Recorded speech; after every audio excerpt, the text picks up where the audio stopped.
Tinuturing na raw na case closed ang kaso ng pagpatay sa policewoman na si Diane Marie Mollanido at anak nito.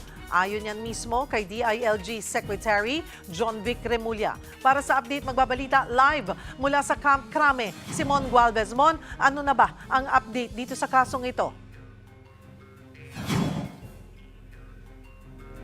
Yes, Cheryl, tinuturing nga ng DILG na case close itong naturang kaso ng pulis at kanyang anak na napatay dito nga sa insidente na ito, no? At ang sinasabi, talagang all accounted na ang 4 na suspect na pinaniniwala ang involved sa pagpatay sa naturang pulis at kanyang 8 taong gulang na anak.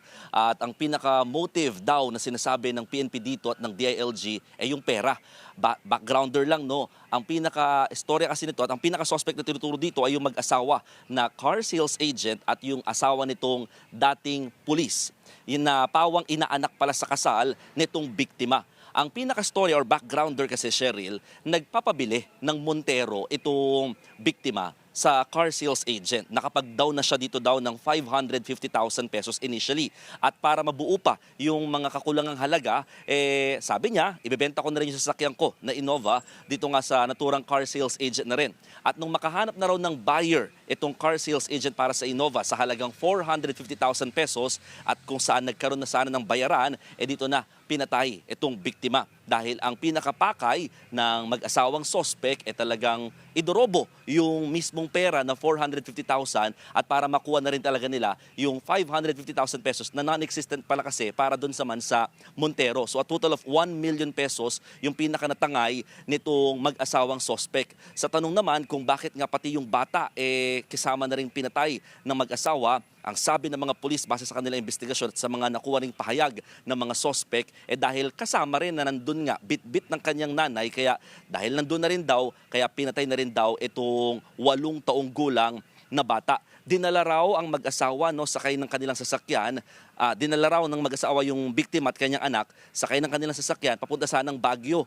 Kasama pa nila yung 3 nilang mga anak sa loob ng mismong sasakyan. At habang papunta nga ng Baguio, dito na dinispose yung mga biktima. Isa nga sa Bulacan at isa naman sa Tarlac. So, ang next sa tanong naman, anong update dun sa asawa mismo ng biktima? Ngayon kasi, under pa rin siya sa restrictive custody ng mga pulis dahil nga, una, ini-implicate siya nung car sales agent, si Pia, yung babae, na involved din dito sa naturang krimen. At pangalawa, ang sabi ng PNP at ng DILG, bakit daw pinakremate kaagad yung katawan o labi nitong kanyang misis. At the same time, hindi daw nila nakitaan ng pagdadalamhati masyado itong asawa gayong namatay ang kanyang misis or ex-wife at kanyang anak dito nga sa naturang krimen na ito. So ngayon, under restrictive custody pa rin siya dahil patuloy pa raw aalamin ng mga pulis kung talaga nga bang may pananagutan din at may kinalaman itong asawa ng mismong napatay na pulis. Matagal na daw may mga record ng estafa at kidnapping pa nga itong mag-asawang suspect dito, no? Particularly lalo yung ex-police na dahilan ng kanyang pagkakadismiss. Marami na rin daw silang mga record ng estafa o na-estafa ng mga biktima, kabilang na rin ng ilang mga pulis na dating kaklase pa nga nitong na-dismiss na asawa nga nung Pia. So, yan yung mga ilan sa mga nilinaw ng PNP at DILG sa kanilang ginawang press conference dito sa Camp Crame ngayon lamang, Cheryl. Sa kabuuan, gaano karami yung sangkot sa krimen na ito at ano yung mga kakaharapin nilang kaso? 4, no? 4 yung pinaka-main suspect na binabanggit dito sa krimen.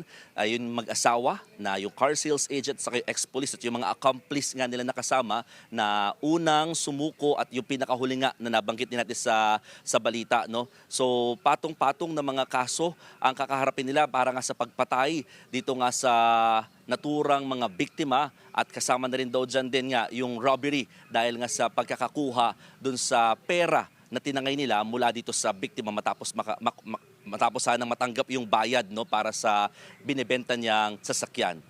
Cheryl. Mon, sabi mo nga ay hindi lamang sila itong si Mollanida ang kanilang nabiktima, marami pang nabiktima. Ano ang sabi dito ng kanina during the press conference? May mga iniharap ba? Meron na bang nagpunta at magkakaso rin dito sa mag-asawa o mag-partner? Oo, tama ka Cheryl. No? Talagang kumbaga binackgrounder lang nila itong mag-asawa na suspect nga dito na yung babae may mga record do ito ng estafa cases before, including yung kanyang husband na ex-police nga at may mga kidnapping nga rin na incident or kaso. So yung estafa, marami na daw na biktima. So ngayong sinasabi nga nila ito, they are inviting and encouraging other victims kung sakasakali na baka may mga reklamo at talagang napatunayan na sila nga ay kasama rin sa mga nabiktima no in the past nitong mag-asawa ay maaaring lumapit daw sa PNP para nga at least mapalakas pa yung kanilang kaso o matulungan din sila to file on a separate case para sa pagharap nga nitong mag-asawang suspect. So ang nakakalungkot lang daw kahit mga pulis nga binibiktima nitong mag-asawa in terms of estafa no sa ganung klase daw na record nakilala nga ng PNP at ng DILG etong mag-asawang suspect. And then yung yung asawa ng biktima is under restrictive custody ngayon ng QCPD pa rin. Cheryl. Mon, puntahan naman natin yung kaso ng isa pang pinatay na pulis na si Renato Kasaway na natagpuan nga sa septic tank. May update na ba sa mga suspect sa krimen? Yes, Cheryl. Actually, may mga paglilinaw at update din na binigay ang PNP hinggil dito. Nila itong case solved dahil na nakita nila at napatunayan na kung sino ang posibleng mga may kinalaman sa pagpatay dito nga sa pulis no na si Kasaway. At ang pinaka backgrounder naman dito ito kasing si Kasaway, meron silang inoperate noong December 24 na grupo at yung grupong inoperate nila mukhang babalik no or gaganti sa naturang pulis. So itong isang suspect na binabanggit nila na hindi pa naaresto ngayon, who happens to be Salamat ang pangalan, at large pa yan, siya yung mismong bumarel o gunman dito nga sa naturang biktima. Siya yung kikitain sana ng biktima bilang isang asset, no? Pero it just so happen, ito pala ay kagrupo din talaga nung kanilang inoperate na grupo noong December 24 at meron silang kopya ang mga pulis ng CCTV na talagang nagkaroon pa ng diskusyon at on a broad daylight at sinabi nga doon na mukhang marami nang nalalaman itong si Kasaway kaya dapat na talaga daw itong itumba. So sa mga puntong iyon, dito na talagang binaril, may tama sa ulo itong si Kasaway at dalawang tama din ng bala sa kanya mga kamay na kumbaga parang sinasalag daw yung pagbaril sa kanya. At ito'y narinig lang doon sa CCTV. Hindi nakita doon yung pinakapagbaril pero narinig yung mga gunshots mula sa insidente. At meron din silang isang suspect na police na pinagsumbungan, no? Pinagsabihan ng mga nandoon sa area on what transpired. At ang pinaka-violation naman ito or pinaka-naging reason ba't siya inaresto rin ng PNP dahil after all those incident na sinabi sa kanya, hindi niya man lang inaresto yung mga nagkwento sa kanya at di man lang sinabi sa PNP no at as a whole yung naturang insidente. So pinatagal pa no on a certain number of days. Kaya nga ngayon at large pa rin itong pinaka main gunman na hinahanap na si Salamat at naglabas din ang DILG ng 1 million pesos na reward money para sa kanyang pagkakaaresto.